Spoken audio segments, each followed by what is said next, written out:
15 years ago, the Nuba Mountains of Sudan were on fire. It was a catastrophe the world didn't hear about until it was too late.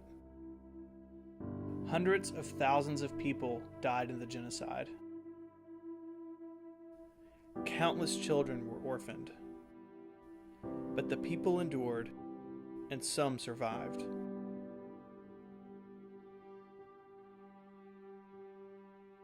When peace came, there were questions without answers. How do you move forward when the government that tried to kill you is still in power? How can peace last without justice? And how do you begin to pick up the pieces and move on? The people did the only thing they could. They began to rebuild. They tried to move on. But the individuals responsible for their suffering had plans to stop them. The Nuba Mountains in Sudan are in one of the most isolated corners of the world. When the government began targeting people again in 2011, what progress had been made was completely undone. Schools and markets were systematically bombed. People fled their homes for the safety of mountain caves and refugee camps.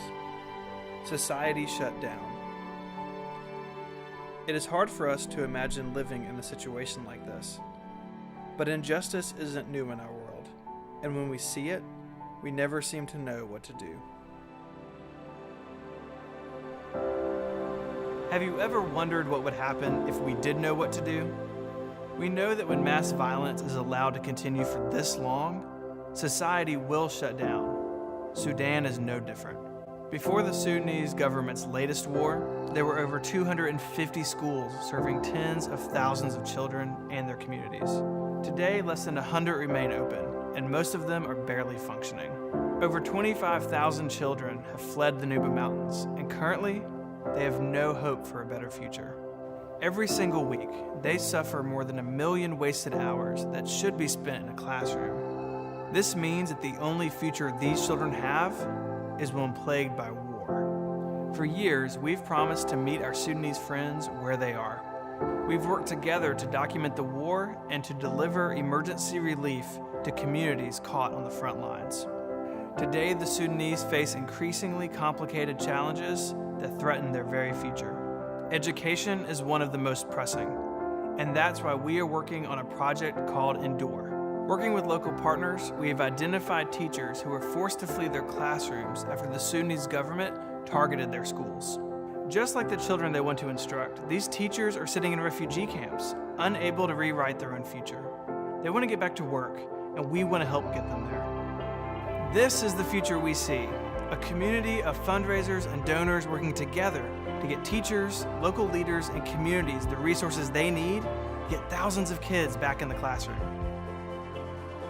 The way Sudan is today is not the way it will always be. What we do right now, together, will play a crucial role in helping our friends make Sudan a place free from fear. A place where children are inspired to make the world better and not be forced to run for their lives.